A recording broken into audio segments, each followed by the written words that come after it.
It's October 4th, 2023. Beautiful, well-architected city of Canberra, the capital city of Australia. My name is Jong-Woo Han. I am the president of Korean War Legacy Foundation. We have more than 1,600 Korean War veterans from veterans interview from 22 countries, including 16 combatant countries and 6 medical assistant countries. Used to be 5, but Germany was added 2017 for their contribution through the Red Cross. So now it's a 22 country. We are doing this interview because, first of all, it's been already too long. Now, more than 70 years, we want to preserve the memory of Korean War veterans for their honorable fight and sacrifice. Second, we don't talk about this war. It's been known as forgotten war, and we don't teach much about it. It's here in Australia too. So that's why we want to make this interview into curricular resources for the history teachers so that when they talk about the Korean War in their classroom, they can use your interview. Yes. That's why we are doing this. It's my great honor and pleasure to meet you, and thank you for inviting me to your beautiful complex, Greenway View, the very beautiful senior residence here. So thank you again. Yeah. Let's start our conversation, and please introduce yourself. What is your name, sir? My name is Norman Ernest Lee. That's L-E-E. So Norman, N-O-R, could you spell your first name? N-O-R-M-A-N, Norman, Ernest, E-R-N-E-S-T, and last name is Lee, L-E-E, 2 E's. So what is your birthday, sir? 17th of November, 1929. 29. So you were born in the year of Great Depression. Yes, very much so. So you didn't feel it when you were born, but how about after that? When you were growing up, how was it? I was affected, and looking back, I can now realise how much the family was affected by the Depression. Tell me. My father lost his business. We had to sell our house. It was very hard. So much so, my father joined the Royal Australian Air Force before the war because it was 2 things, because he believed in it and also it was employment. So your father enlisted for Air Force? Yes. That's why I'm in the Navy. Tell me about it. Why? No, it just happened that way. Just happened that way. So tell me about your siblings when you were growing up. How many brothers and sisters? I had 2, a brother and a sister, older than me.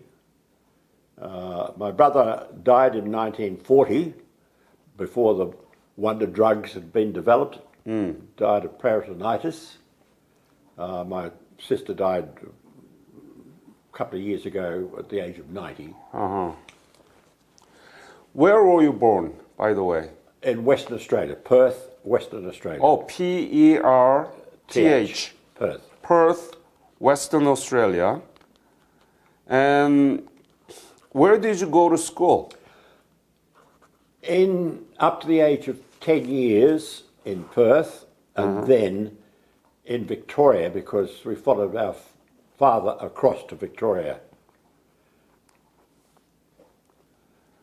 So when I ended up doing a diploma of mechanical engineering, and that's when I saw the advertisement, join the Navy and fly, at the age of 17.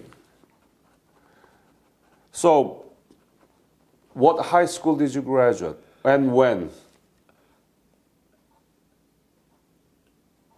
1946-47 at Footscray Technical College. What is the name? Spell it. Footscray. F-O-O-T-S-C-R-A-Y. College. And I was doing a diploma of mechanical engineering. I see. Which I didn't finish because I joined the Navy instead. Why? Why didn't you finish? Oh, because decided, I saw an advertisement in the Melbourne paper, full page advertisement, join the Navy and fly, and without any hesitation at all, I applied and was accepted for the first courses. So was your dream that being in the Navy and flying? I'd always wanted to be in the Navy and I'd always wanted to fly. Aha. The two go together. Your father did And I it flew too. for 33 years. Right. So where did you go to? You enlisted as a Navy pilot. Yes, this is a little bit complicated. Tell me. After the war, the United Kingdom, the English, Yeah. decided that aircrew didn't need to be commissioned. They should be sergeants, which we implemented that. So we joined initially as sailors, right? Mm-hmm. Then after 2 courses, they realised it was a complete mistake, and the first 2 courses, 1 course and my course was 2 courses, were commissioned and backdated to fit in with it where we should have been. Mm-hmm. Was that complicated? No. So from there on in, we continued off as commissioned officers. I did my flying training, I did my recruit training at HMAS Cerberus, where we learned how to splice and how to tie a knot. Very important to know if you're going to fly an aeroplane. Yeah. And then we trained with the Royal Australian Air Force for 18 months at Point Cook in Victoria. And then we went to the United Kingdom to complete our training with the Royal Navy. Mm-hmm. And I did my first deck landings on board HMS Excellent. Tell me about this deck landing. How scary it is, what kind of skill you need. How was it when you landed for the first time in your life in the deck? Now you might edit this bit out. I met the Duke of York, the King's brother, Uh-huh. in the Commonwealth War Cemetery down at Busan. Right? I was introduced to him. He had flown during the Falklands War, but he said he wished he'd been able to land properly on an aircraft carrier. And I said to him, it's the second greatest thrill. Whereupon his staff grabbed him and took him away. It is, I can tell you. You've got to get it right the first time. I've landed on 6 different aircraft carriers, 2 straight deck carriers and 3 straight deck carriers and 3 angle deck carriers. I did 333 deck landings. Wow. And I never bent an aircraft. Wow. Ever. So tell us explain what is a straight deck and angle deck. Why is it different? Oh, with a straight deck carrier, because you have to land all the aircraft on, you must park them forward, and therefore you've got to stop an errant aircraft crashing into the park, and you have a barrier. Mm-hmm. And if you miss the electric wires, the arrestor wires, you hit the barrier. So much more dangerous. Well, normally you're not hurt, but it doesn't do the aircraft any good. Right. But then the angle was brilliantly thought of, off to one side. So therefore, if you miss the wires, you just overshot. So the angle deck runway is advanced form of the aircraft carrier. Yes, very much so. Got it. The English, the Royal Navy thought it up, and the United States Navy took it and ran away with it. Developed a carrier to try it out, and from there on in, angle deck. So when did you finish your whole training, including the one that you did for the Royal Navy and so on? interesting. After the initial, once we got our wings, we qualified to fly. Right. About a bit over 200 hours in 3 different aircraft, right? Mm-hmm. Then we went to the United Kingdom for what was called Operational Flying School, where we learned how to fly the aircraft that we would subsequently fly in a squadron. That was OFS 1. Then we went to another place, to Operational Flying School 2, where we learnt how to operate the aircraft with weapons, bombing, rocketing, strafing, all those things you do. And jokingly, we referred to Korea as OFS 3. That's where we put all those things we'd learnt into practice. It was almost as if they had been planned. So when did you get the wing? In 1950. 1950. Do you remember the month? I think it was February, but I wouldn't like to be quoted. It's in my logbook. So your wing, is it from UK or is it from Australia? I'm sorry? What is the origin? Where did you get the wing? Did you get the Australia. wing from Australia? In Australia. But our wings were temporary allocated. We had to qualify deck landing Right. to actually get our wings. Because my father was at the Air Force Academy for first and second, freshman and sophomore. Yes. And then he came to the United States and attending junior and senior. So he has 2 wings, one from the United States, one from the Korea. So that's why I was asking to see if you got the wing from UK or Australia. We were literally just an offshoot of the United Kingdom. We were totally, our aircraft, our uniforms, the only difference between us and them, we had Australia on our shoulder. Yeah. Otherwise, we're exactly the same. Anything you want to say about your experience working with the Royal Navy there? How did you feel about it, working with the UK You've as got to bear in an mind, Australian? when I was just a lowly mortal. I started at the age of 20 with the Royal Navy to do my training.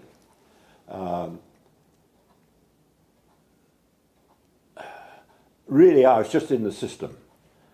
I was just a mere mortal in the system. I wasn't in the command structure, far from it. I was right down the bottom Right. at that stage. Slowly, I worked my way up. Yep. And so you got the wing in February 1950. That means that you become officer officially, second lieutenant? Or were you officer already before you got the wing? No, just before we went to Korea, I can remember I got a telegram which said I'd been promoted to sub-lieutenant on the 7th of January 1951. You were promoted to the what? Promoted to what? Sorry? You were promoted to what? Oh, sub-lieutenant. Sub-lieutenant, Okay. meaning under lieutenant. Yeah. One stripe. Second lieutenant. Yeah, But well- you were the officer. Yeah. Yeah. A very junior officer.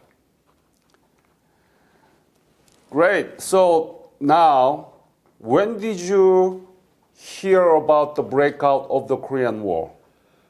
Very interesting. I can tell you precisely where I was. I was at Lossiemouth in Scotland with the Royal Navy doing my post-graduation training.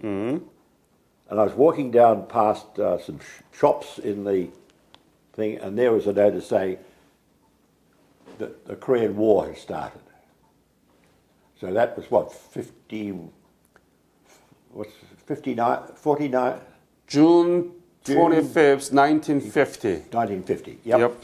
I remember it very, very clearly. But when did we know we were going to Korea is the next question. Yep. We were on a cruise around Australia. We were going to New Zealand, actually, in the carrier, right? and we're down in the south of Tasmania, of Australia, at Port Lincoln, when to use a Navy term, a buzz went round the ship. Yep. A buzz went round the ship. We were going to Korea. Yeah. And then officially we were told we were going to Korea. So we immediately went back to Nara, our naval air station, to commence a workup with bombing and rocketing and strafing and all those nasty things you do, which is what we did. Let me ask this question. When you were growing up, you were in Perth and then you moved to Victoria. That's right. And you went up to college, what is it? Footscray. Yeah, foot college. And did you learn anything about history of Korea or East Asia, or were you able to point the Korean peninsula in the map? Not a thing. Nothing. My education was about the kings and queens of England. That's what we did. We were very much, the expression was used before the Second World War. If people were going to the United Kingdom, they'd say they were going home. Yep. Those were the days. So what about then other country like China or Japan? Did you learn? Didn't know they existed. You didn't know even China? No. Now, what about Japan? No. Yes, I knew about Japan, obviously because of the war. And I guess I knew about China, but not in any detail. I certainly knew about America and New Zealand, and that's about it. That was it? Yeah. Now, you are Korean War veteran. True. You've been, how many times been back to Korea after you left from the war? Twice. Twice. Back. One about 22 years ago, and one about 6 years ago. What did you see there? When you went to Korea again, what did you see? My immediate impression was, as we flew into Kimpo, as I call it, what's it called nowadays? The international airport. Yeah, Gimpo International Airport. Yeah. I was counting the bridges over the Han, noticing all the high rises, and thinking, goodness me, this is not the Korea I knew or saw. I could see then at that stage the development. We were accommodated in a 14-storey hotel, very opulent, lots of shops. The first time we flew down to, at that stage it was called Busan, now it's Busan, in a 747. The second time I went down in the fast train, the usual thing, it went on time, it arrived on time, at 300 kilometres an hour, through all the hills, yes. Very, very impressive. I could see that South Korea really had developed brilliantly after the war. When you finished your service during the Korean War and left Korea, had you ever imagined that Korea would become like this today that you saw? No. Why not? Well, what I saw was a wrecked country. Yeah. But I tell you, the only time, an interesting question this, or point, the only time I ever wondered what I was doing in Korea, we had finished a bombing mission and we were heading back from the Han to the ship, and I thought to myself, what am I doing here? 10,000 miles from home. It was just a fleeting sort of thought, cleared my head and landed on the carrier. What am I doing here, right? What am I doing here? Yeah. or why am I here? Exactly. I knew what I was doing here, but why? What part am I playing in all this? So after more than 70 years, did you get the answer why you were there? Yes. What is it? What is your answer? Essentially, the reason was to stop the aggression of North Korea. As simple as that. And South Korea was determined and supported. Mark Hughes, a lot of no, I must get confused with Vietnam. No.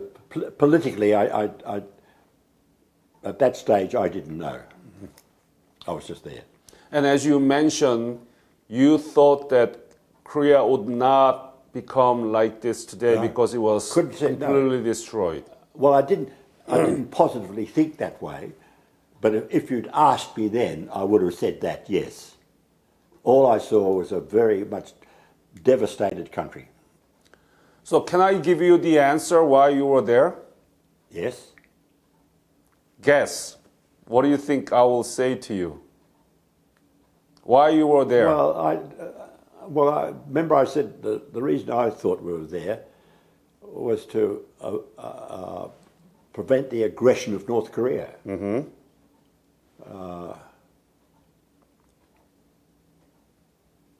There was the fear of communist domino theory that the United Nations had to stop it. Apart from Korea itself, they had to stop it in Korea before it goes to other countries. Is that the answer? Yep. But you were there to give opportunity to the Korean people so that they can rebuild their nation like what it is today. Yes, I was. You were not intentionally doing that, No. but you gave the opportunity. No, because I was just there to bomb bridges. Yes. All right, so let's go back to your service again. When was the first time that you were in the territory of Korean waters? We operated for 10 days at sea. We had operated out of Kuri in Japan and Sasebo in Japan, right? So when did you leave Sasebo to Korea? When did you leave for Korea from Sasebo? Where did we what? When did you leave Sasebo to Korea? I can't give you an exact date. I could look up my logbook when I was flying, it'll tell me, but it would have been about September. Because of 51, because my first operation was on the 5th of October, 51, and to my annoyance, it was an anti-submarine patrol. And tell me about the ship that you were in. What is the name of the ship? What kind of ship was it? How many people? What squadron?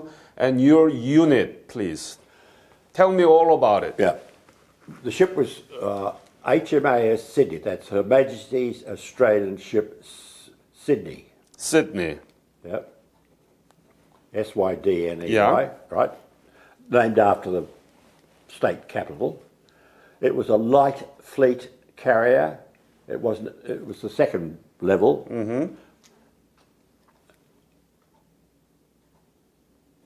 It was big enough to operate the aircraft we were operating, but no more. Right? It could not have operated our subsequent aircraft. Right? Not with a straight deck. You couldn't do it. Ship's company would have been about. We had three squadrons. So what is the one squadron means? How many aircraft carrier? I mean, how many airplanes? 12 aircraft per squadron. 2 Sea Fury squadrons with 12 aircraft each. One Firefly squadron, which was the squadron I was in, 817 squadron. 817 squadron. The other two were 808 and 805 were the 2 Sea Fury squadrons. So there were more than 30 airplanes there. How many airplanes were in the deck? Well, we had 36 aircraft plus a couple of spares. Got it. And also, there were reserve aircraft in Japan, which we got when we lost aircraft. We picked up because the Royal Navy was putting aircraft in Japan. So what can you say that your official unit, where did you belong? Official unit, Yeah. it was 817 Squadron Of of the Sydney Carrier Air Group. Sydney Carrier Carrier Air Group. Group, CAG, And at the time you were sub-lieutenant. sub-lieutenant, Okay. the lowest of the low. But you were confident in flying, right? Oh yes. Yeah. So tell me about what was your mission? What was your operation? I remember my very first mission was bombing combined road and rail bridge at Chinampo on the west coast. Mm-hmm. And I remember seeing my section leader. We were in a steep dive. And the Firefly, the aircraft I was flying, was not a good dive bombing aircraft. It was too slippery, and a lot of trim changes. I remember my observer saying to me, "We're being shot at." And I thought to myself, well, what the hell can I do in a steep dive? Nothing. Didn't get hit. So That was it. But we learnt then that dive bombing was not for us. It was not appropriate for that aircraft. That's when we went to low-level bombing. The opposition was relatively light. what kind of opposition? Just rifles. No enemy airplanes No. actually No. doing dogfighting against you, right? No, we didn't. No, it was a very quiet area. As I say, about 60 miles north of Seoul, a square, and then to the west coast down back through Haeju. Jinnampo. Chinampo Yeah. was where we Bombing. did my first mission. But what the North Koreans did, they had a rifle company, and they'd point their rifles like that at you as you were coming down in a dive, and the leader would blow a whistle, and they'd all pull the trigger. So hopefully they might get you. They hit, I think it was something like just under 100 of our aircraft were damaged. We lost 10 aircraft. We lost 3 pilots, which is not very many, compared to 77 Squadron, which was the Air Force squadron there. They lost 44 over 3 years. Oh, Yeah. why is that? Because they're doing ground attack missions, very much opposed ground attack missions, whereas we weren't. We were lucky. So you're saying that the enemy air force was very minimal, no airplane from enemy. Never saw any. You never saw. No. Wow. No. It's very. As I say, one hesitates to say one is a Korean War hero. One is not a Korean War hero. The only aircraft we saw was a flight of United States Marines Corsairs, and a Firefly could be confused with a Russian aircraft because of the shape of it. Yes. And there we were flying around in a big circle until we really sorted ourselves out that we weren't enemies, right? And that's the only aircraft but I dropped a rescue dinghy. What is that? To an American B-29 survivor who parachuted into the Yellow Sea just off the coast, and I was directed to fly with a rescue dinghy. What is that, dinghy? A dinghy is a rubber boat. So I flew all the way up to the west coast, where, interesting enough, HMAS Murchison was a frigate, couldn't get close in because it's shallow on the Yellow Sea. I suddenly did my watchkeeping training after I came back from Korea in Murchison. I dropped the dinghy, but on the way up I fired my 4 20mm cannons just in case I came across a MiG, but fortunately I didn't get a MiG. Oh. I dropped the dinghy and rather amusingly, Murchison had sent a boat in to pick him up at the same time as I dropped the dinghy. And they got to the dinghy, which is a big plastic rubber thing, where they put a knife into it, rescued the survivor and took him back to the ship, and I flew back to the carrier. Bit of a wasted mission. But So, these days, people watching the war against Iraq and U.S. Air Force and the Allied forces, they use smart bomb. So they target and they just take it out. Total difference. It's like a surgical strike, but at the time it was almost like you throwing the bomb from That's right. the airplane. How do you do that? Explain it. How do you measure the speed and the directions and the heights and so on? How did you? There were two ways that we attacked. As I said, initially we tried dive bombing. Yeah. Right? And you use your gun sight. And with the gun sight, you lay off directions depending upon the wind. The wind will blow you sideways. We were commencing to dive at 8,000 feet and releasing the bombs at 3,000 feet.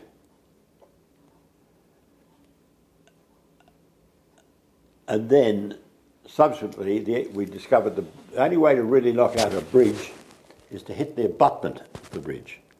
You can straddle a bridge. If it's, say it's a metal frame bridge, the blast just dissipates around it and the bridge is still there. Right? So if you want to get a bridge, you've got to hit the abutment. And that's what we were doing. Diving low level, 200 feet, direct onto by eye, just like attacking a submarine, where you attack by eye, with delay fuses, and that knocks out a bridge. Good fun. How do you do that? It's like you are driving in the highway and throwing the stone to the birds. Well, that's the way it was. So you guys were good at it? Well, it's moved on. I mean, like GPS and the internet and everything else has moved on. How many bridges do you think you destroyed? Oh, it's whatever I have in my logbook. Let's talk about the book, please. What is this? Listed are the attacks we did on various facilities of railway and road bridges. What do you call this? Road reconnaissance. No, the book. Sorry? What do you call that book? It's my flying logbook. Okay. How did you keep it, or is it Yes. your private? Yes. Ah. Yeah, not like America. We kept our own logbook. We had an officer in the squadron who recorded all the hours and gave you a list of what you'd flown. So what does that book tell you about how many bridges that you destroyed? Oh, sorry. Well, I did 45 missions, right? What do you mean by 45 mission, meaning? 45 missions, yep. How many sorties did you have altogether? It would have been, two of them were to fly mail to Kimpo, so it would have been 40-odd missions of bombing bridges. And out of 40, how many destroyed? Out of 40 mission, how many? We both destroyed them all. Really? Oh yes. Once we got into low-level bombing, we could end up with just one aircraft destroying a bridge. Wow. Bullseye. You hit the bullseye. Yeah, we did. Man, that's That's what it's actually. let me zoom in. Says Royal Australian Navy Flying Logbook. Norman Ernest Lee. Has it got Ernest there? No, Annie Lee, yes. Was Xinjiang, then some buildings at Xinjiang, then a bridge at Xinwan,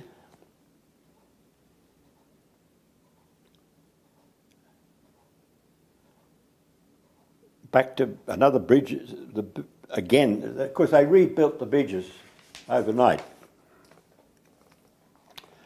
Wanto, Haiju, Heju. yes. Yeah.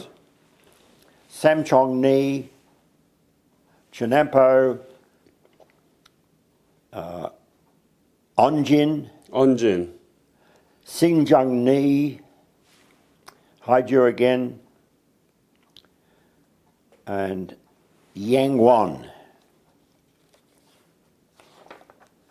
And finally, the town at Onjin, I'll never forget that.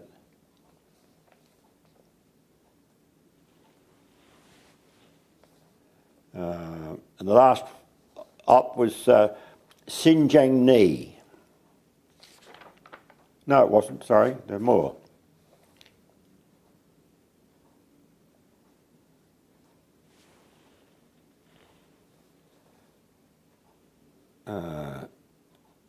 A village at Kai Yong Ni, and a bridge at Ol Yong, a bridge at Onjin again. We kept knocking that one, and that was it. So what do you think now? You looking at the log in 1951. You bombed there. You were there for the Korean War. Now you're reading those records. What do you feel? Is there any emotions going around? No. You got to remember I was 21. Actually, I was 22. I turned 22 just after we started operations. And at that age, you're invincible and you're not given to great thoughts about world affairs. But I'm asking now. Now, you're reading this log and think back. What do you think? Well, I'm pleased I did it. Well, only that, no, not get this wrong.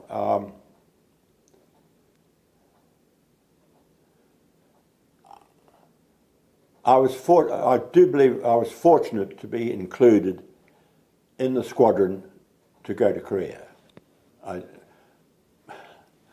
Mainly because I got a gold card which covers all my medical expenses, which is very good. I just saw it as the completion of all my training. That I had, that's what I had done the training, and this was the completion of the training. Because it just flowed through, literally. Literally. But emotions, not really. Tell me about sorry, to have emotions,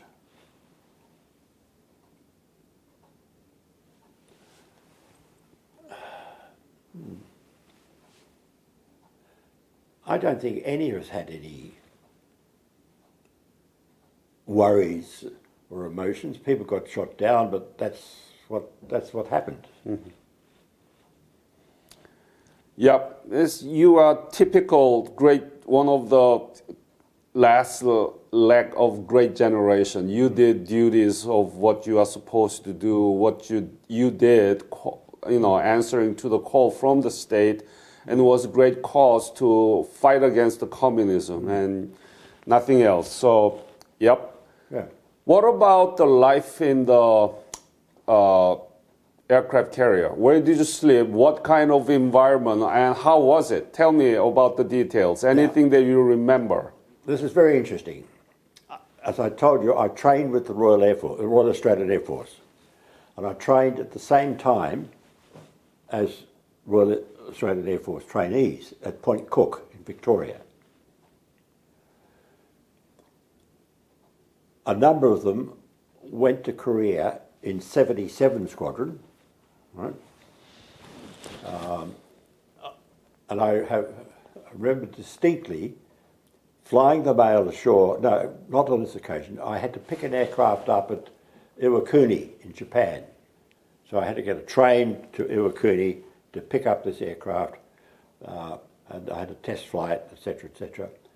And I was overnighting in Kimpo. So I met up with my Air Force contemporaries, and they were living in tarred paper huts. Right? I then flew back aboard the carrier, had a shower, put on my mess kit, had a brandy dry, silver service dinner, and went to bed. The next morning I got up, put my flying clothing on again, away. Different war. Different war. If you're going to fight a war, do it my way, Yeah. not their way. Yeah, that's what I mean, the other interviews telling me. Air Force and Navy had a very different war. Dead right. Compared to the armies war in the foxhole. The army, I don't know how I would have. I don't know. The army. I've thought about the army, and I've often wondered how I would have performed in the army. I think I've done okay. I think. How you? No, it's okay. No problem. Okay, I'm free. But I would. I mean, I've been back to.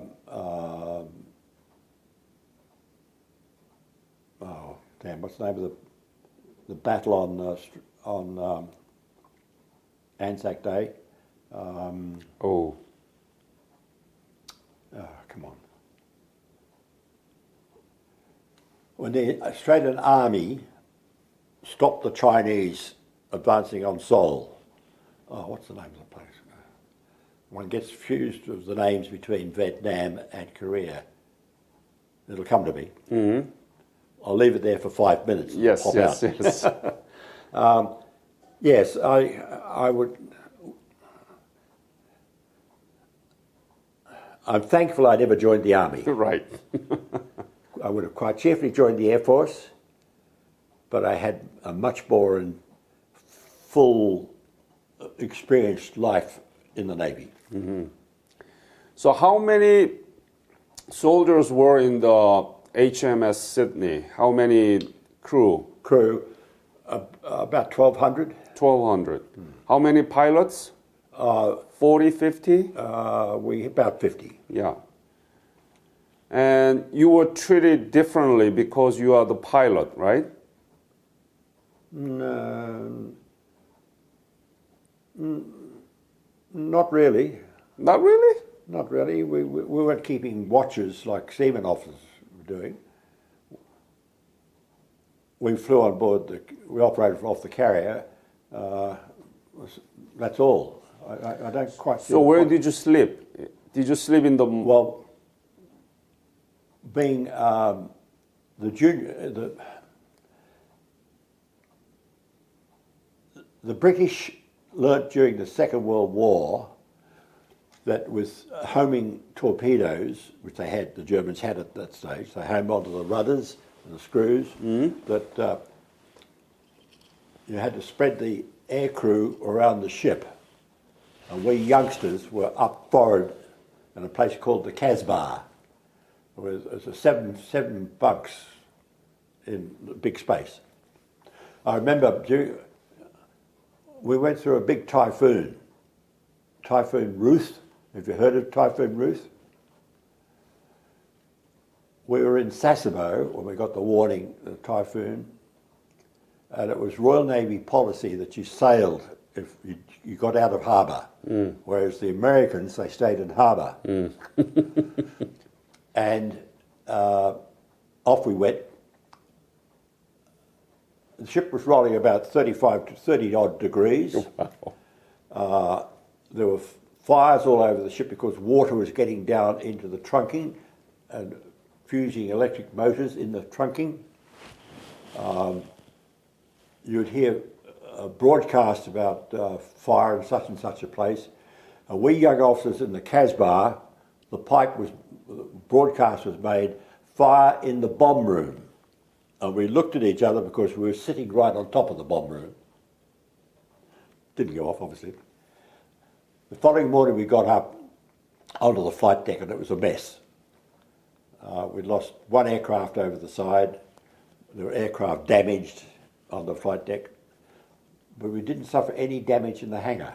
They'd been well and truly lashed down in the hangar, but they were vulnerable on the flight deck.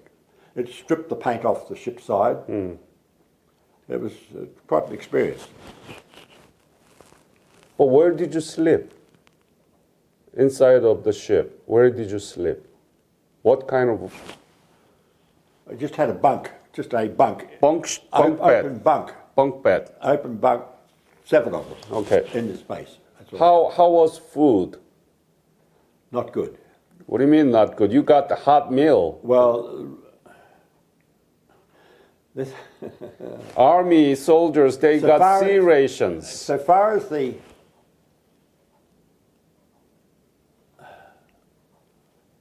Royal Australian Navy was concerned, we were just an offshoot that was in Korea.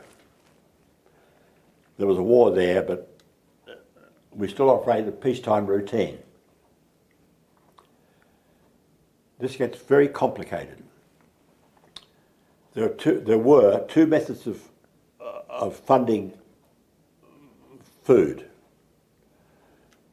The Air Force was funded in kind and the Navy in money. There's a very good reason for it, because if we'd been funded in kind and gone to some strange place and wanted T-bone steaks, they would cost millions of dollars and wouldn't have the money to do it. It took us to the mid-60s before our victualling came up to standard. It wasn't good. How much were you paid? What was your salary at the time? No idea. As sub-lieutenant? No idea. Like $100? We were paid in pounds, shillings and pence, Uh-huh. which was then the currency. I know I had enough money to buy a second-hand car when I came back. With the money? With the money. The only concession we got was penny postage. That people could send letters to a penny postage, 1 cent. That's all we got. I see. So even you have to pay for the food too? No, no. No. Oh, no. We were fully vitted those Exactly, days. yeah. So, at the time, did you have a girlfriend, or you were single at the time, right? Oh, very much so, yeah. You seem to be a little bit reserved about that. There was one girl, that's all. There was a sort of a... But that's nothing serious. So did you write the letter back to her? Most likely, I can't remember. Did you write the letter to your family? Oh, yes, yeah. And we weren't censored. Just tell them what we're doing, yeah. Do you keep any letters that you received or sent? No. Unfortunately, no. No. But travelling around the world as I've done, you can't cut cart this stuff around. Right. Let me ask this question. During your mission, the 40 mission, were there any dangerous moment that you could been hit or you could been killed? Oh, yeah. Tell me about it. When was it? How was it? How did it happen? Anything you remember, please share that. Well, I bombed a village, but I went too low with instant fuse. I collected a bit of my own bomb in my wing. Your own bomb. Yeah, which is it's a known thing. If you go too low, direct bombing in a dive bomb, the bomb blows back. And I had a little hole in my wing. Right. My father was an Air Force engineer officer, and after the war, still had this piece. I don't have it now. I don't know what happened to it. And I showed it to him. I said, I got hit in Korea, Dad. And he looked at it and he said, looks like a piece of bomb to me, son. He was dead right.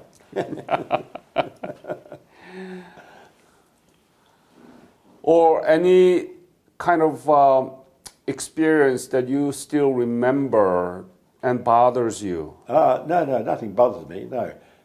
Yes and no. The best one was where we're detailed to go and bomb a tunnel because the North Koreans were parking the trains in the tunnel in daytime. In this particular tunnel, they didn't put the train far enough down the tunnel. We had two 1,000-pound bombs, pretty heavy load. Managed to put my bombs right into the tunnel. Yeah. And was credited with a train. Wow. So I was very happy with. You're very good at it. Yeah, well, you learn. But an embarrassing one, when we're off the east coast of Hang Nam, Yeah. when the peace talks were on, right? This is late 51, early 52. When you enter peace talks, you always beat the other fellas hard as you can to show them how strong you are to make them come to the table. Right. You know the routine. Yeah. We were detailed to go around to the east coast, as I said, to Hang Nam, and there were two ships which we had to do gunfire spotting for, where the ship fired their shells and we in the air saw where the shells hit and advised the ship. Right? There were two ships, an Australian destroyer and HMS Belfast. Belfast is in the Thames in London, Yeah. that big cruiser. The two ships were very close together, and I went through the radio contact procedure with the destroyer. My section leader was operating with the cruiser, and there's a procedure you go through.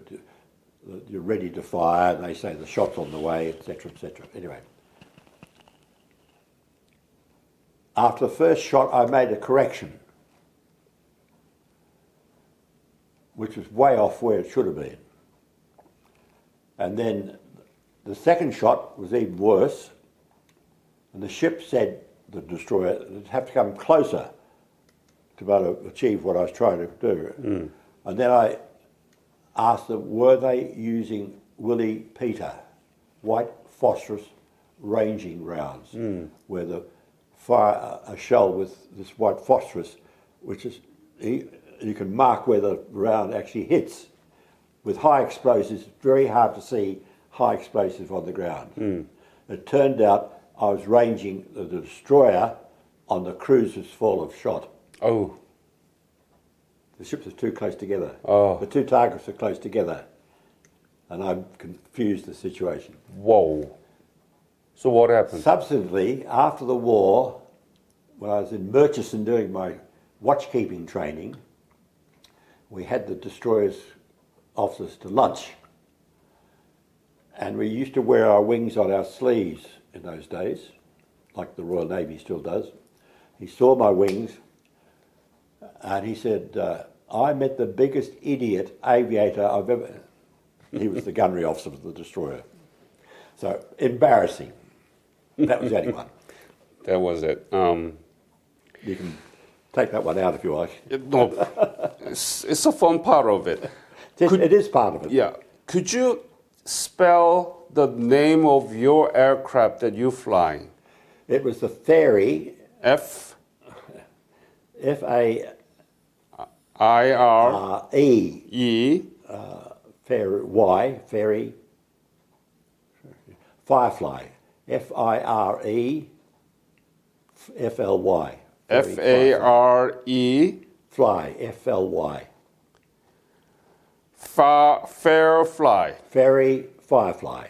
Fairy. F-A-I-R-E. F-A-I-R-Y, Fairy. Uh-huh.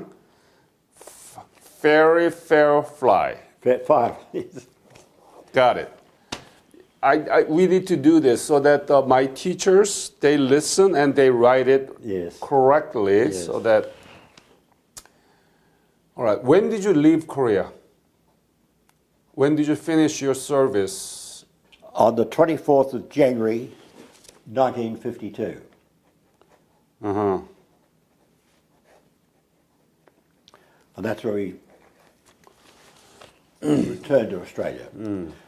I should say, on the way to Korea, we flew on the way to Korea. Yeah.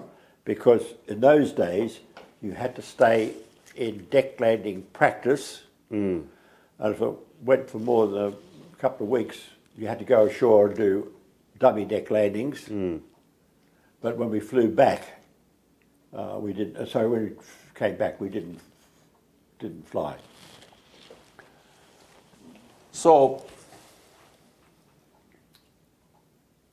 were there any British pilots working with you in the Yes. ship? We had exchange officers in our squadron. In fact, my squadron CO was an exchange officer.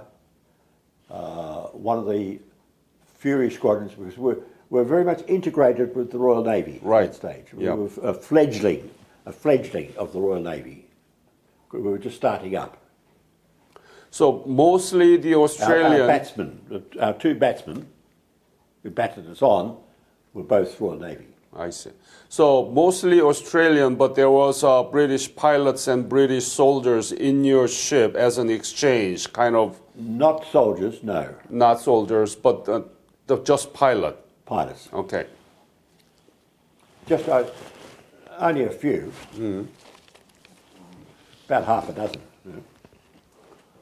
What was the most difficult thing in doing your service as a Korean War veterans? Anything that you can pinpoint one thing that you felt, it is so damn difficult or hard to stand or something like that? Really can't. I can't really think of anything. I mean, deck landing is always, when you're Stressful. inexperienced, is always a tension. Right. So I used to say to my Air Force people, you people land on a runway and I have to land on a ship, you know. But as you gained experience, particularly if you're working up, we were flying twice a day, and you're building up that experience, and it becomes simple. You flying twice a day? Yes. How many days a week then? We had a- Normally, on average. We went out on a 10-day patrol, as they called it, either from Sasebo or Kuri, right? And halfway through, we had a replenishment day where we took on weapons and fuel, etc., etc., etc. And then we got on with the war after that. Mm-hmm. I might add that we sub-lieutenants went to school on replenishment day.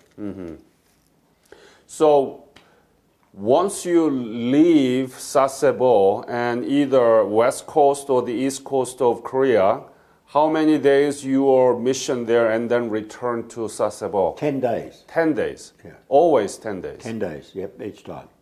Each time. Each time. Uh-huh.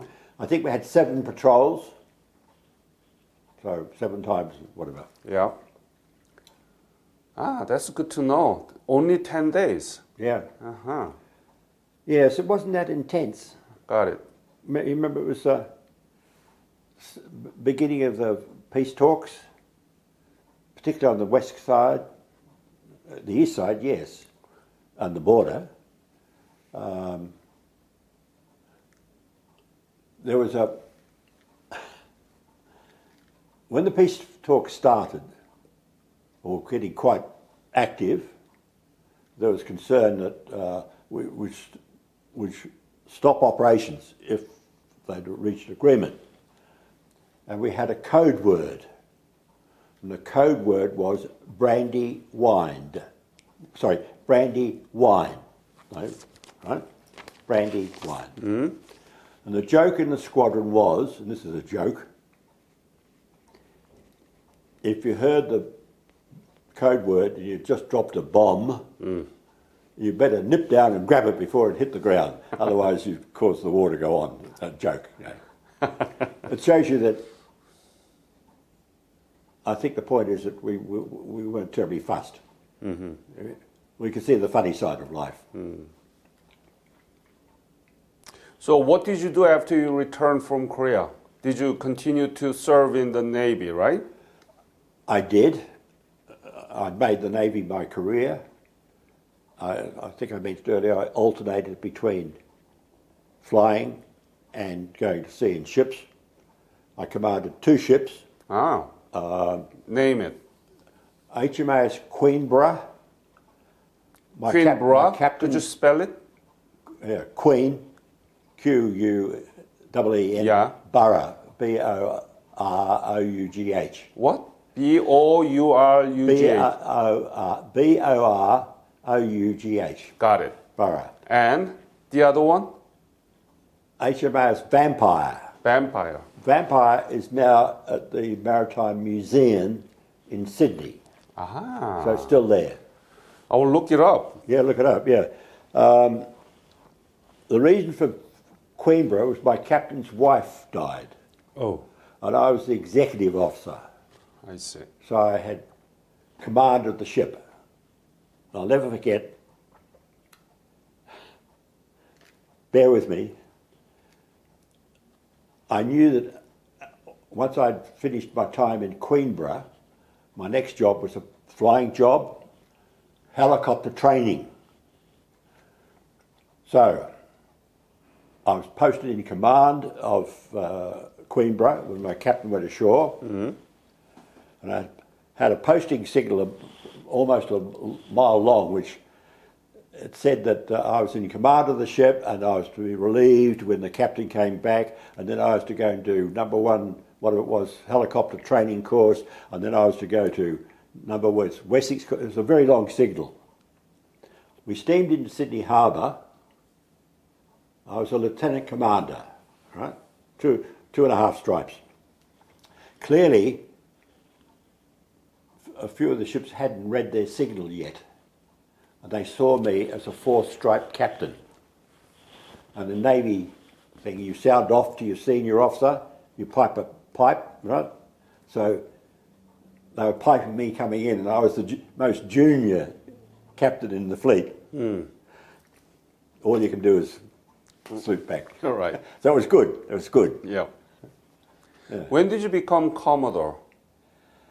I was commanding Vampire, and the Chief of Navy said, I've nominated you to be the Deputy Exercise Director for Kangaroo 3, which was an international military exercise.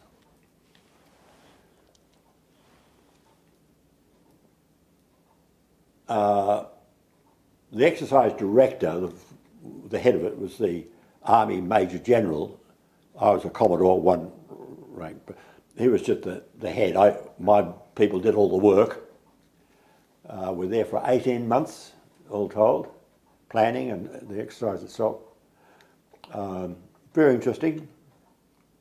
And then I was posted to the air station in command, where I flew, taking a female sailor for a ride in a trainer. Ah. And on the other side is my last flight in the Navy. I see. With me in the middle, holding a glass of champagne. Huh. All right. So And did you get that? Yep. And then finally,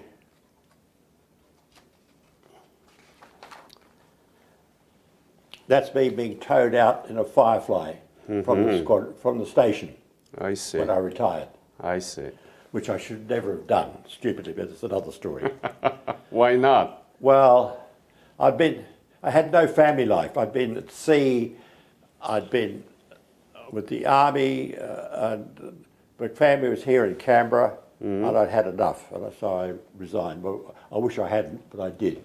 The reason the Korean War, in my opinion, is the forgotten war.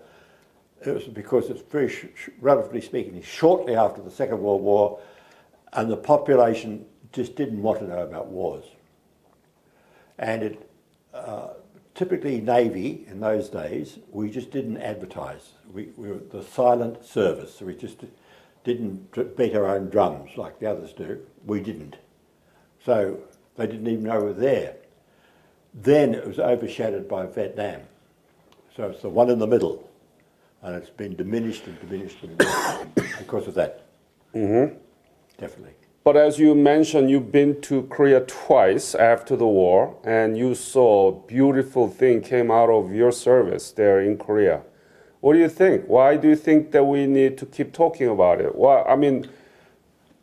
Well, I can see it from your South Korean point of view. The threat is still there, just across the border, real. And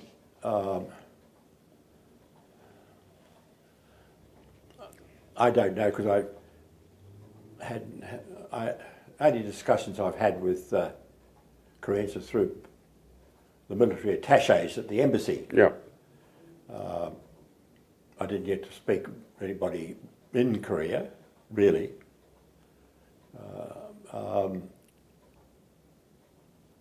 But I would imagine if you were at all nervous, you'd be conscious very much that North Korea was to the north, right? Mm-hmm. But lots of things in life, you get used to it, and life goes on. It's certainly gone on in South Korea, in my opinion. I mean, the buildings, as the latest military attaché, I just recently spoke to him. I was saying how Seoul had really developed since I saw it, and I made the point about traffic jams and smog, and he agreed. You don't drive your car early in Seoul. You don't. You don't drive it during the traffic in Seoul. Traffic jams. Right. It's a big city. Yeah. I don't know what it'd be like to. Well, we are experiencing it too. Well, anyone who thinks in this country, we're experiencing a similar situation with China. Yep. China is a threat. There's no question about it. China wants to, just like the Aborigines here, want to be compensated for the past, and the Chinese certainly are still carrying the scars of the Opium Wars, and they're determined to establish their place in the world. The trouble is, with all that massive weaponry, somebody's going to press the button. Just who will press the button? It's going to happen. Remember, China was in the Korean War too and fought against Very the much UN so. forces. Very much so. So it's not just about the Opium War, Korean War too. Yep, very much so. Yep. Yep, very much, extremely. As was Russia, as the Russian pilots were flying the MiG-15s. Exactly. Yes, very much so. Yeah. So both of them involved.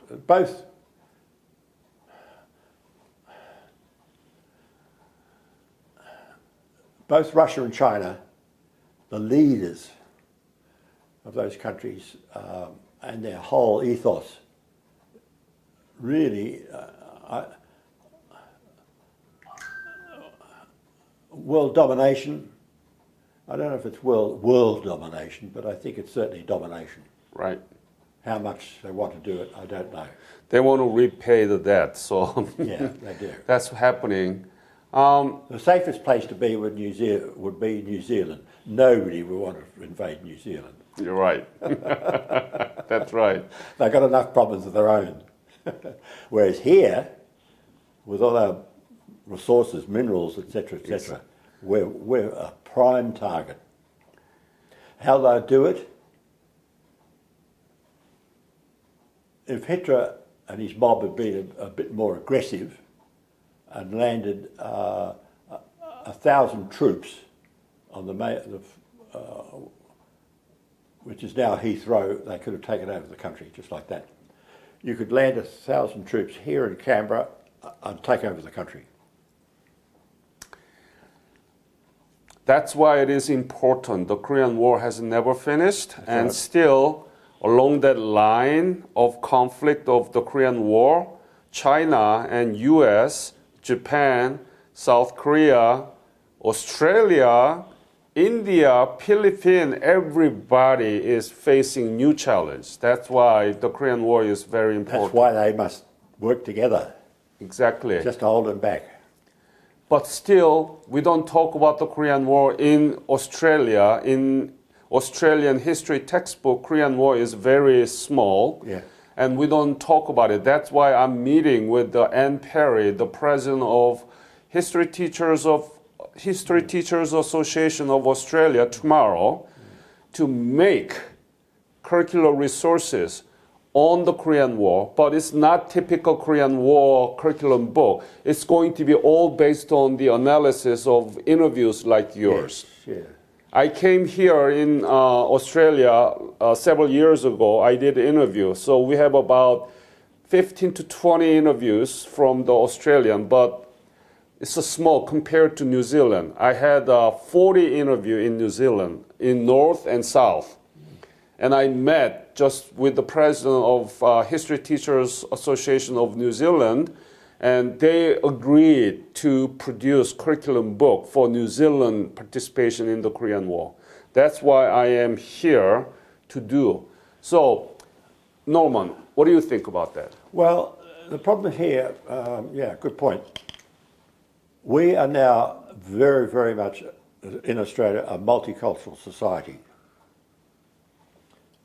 I don't know what the last count was, 150-something different nationalities. We have yet to come together like America did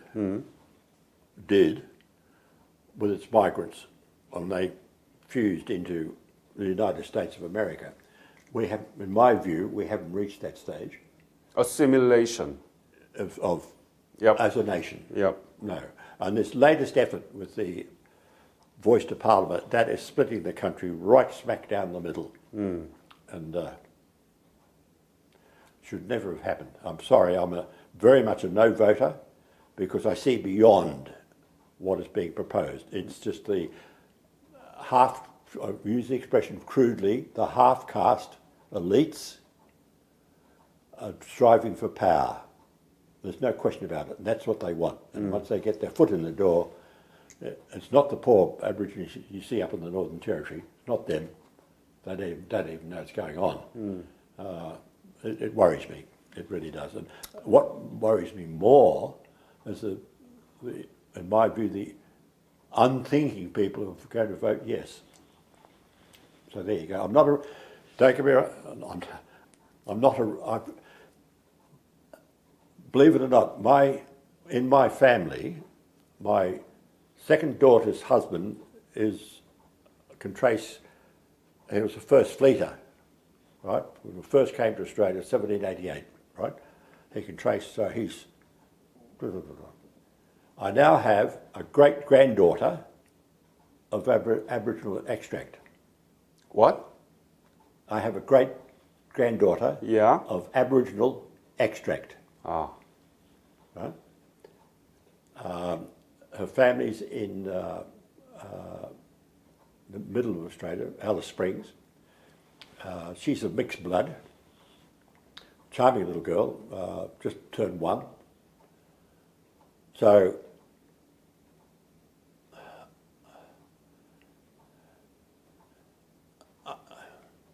I can talk about this yes/no issue,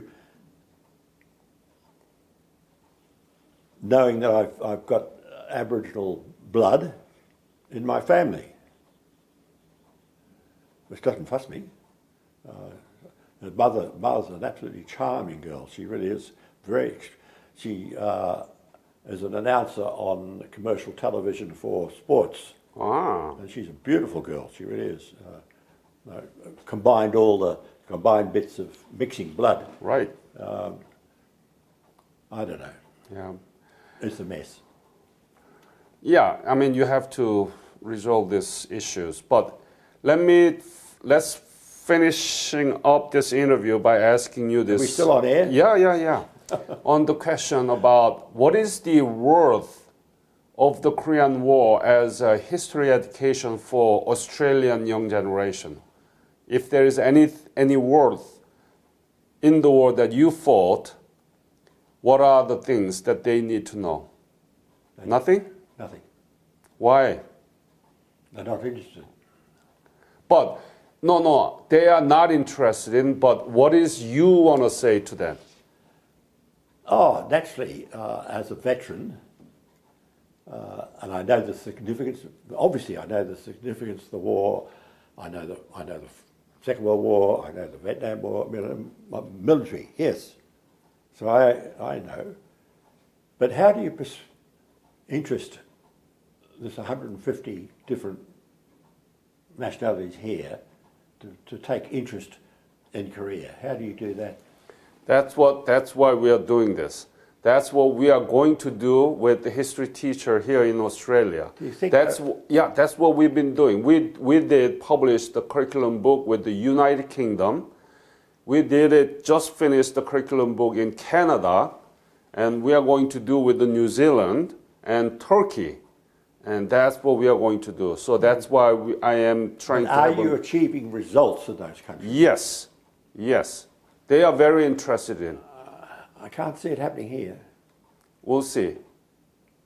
You might think I'm an old cynic, but my milk of human kindness dried up years ago. I'm very cynical. I am.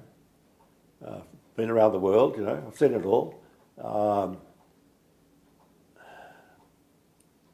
I just don't see the whole emphasis on Vietnam.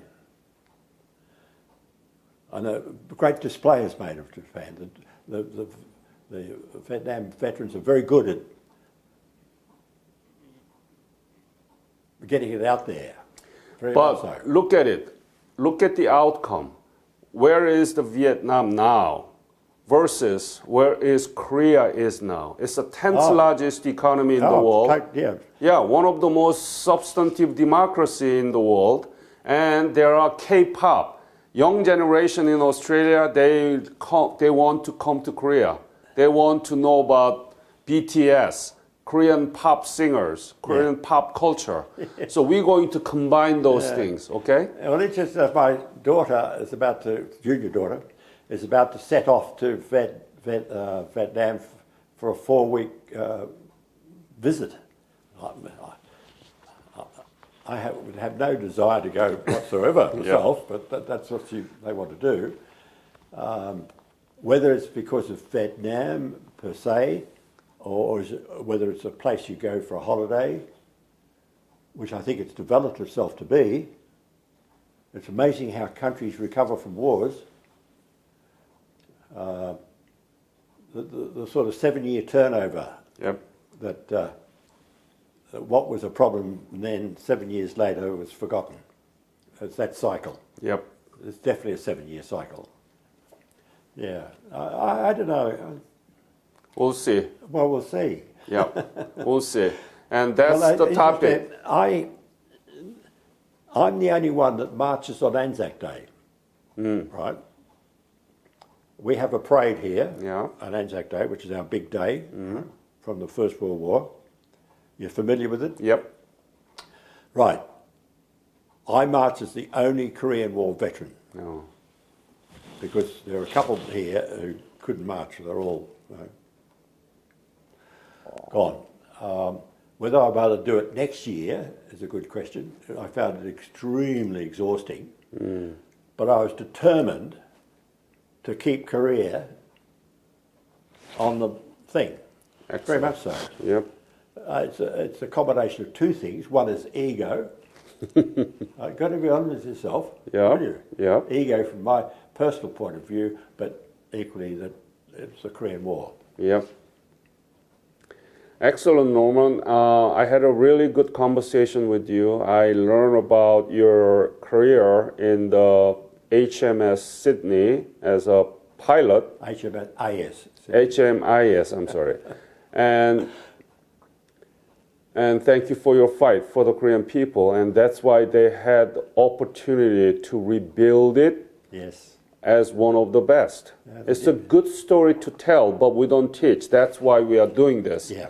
And when we do produce the curriculum book, your interview will be one of the material. Do you know what's retarding this country? The unions. There's no question. You get a Labor government in and it just kowtows to the unions. There's a major highway here between Canberra and Yass, the federal highway. It's been restored for years. I often remark if we brought in a Korean team, they would have done it overnight. Right. They would have. Yes. They would. I'm serious.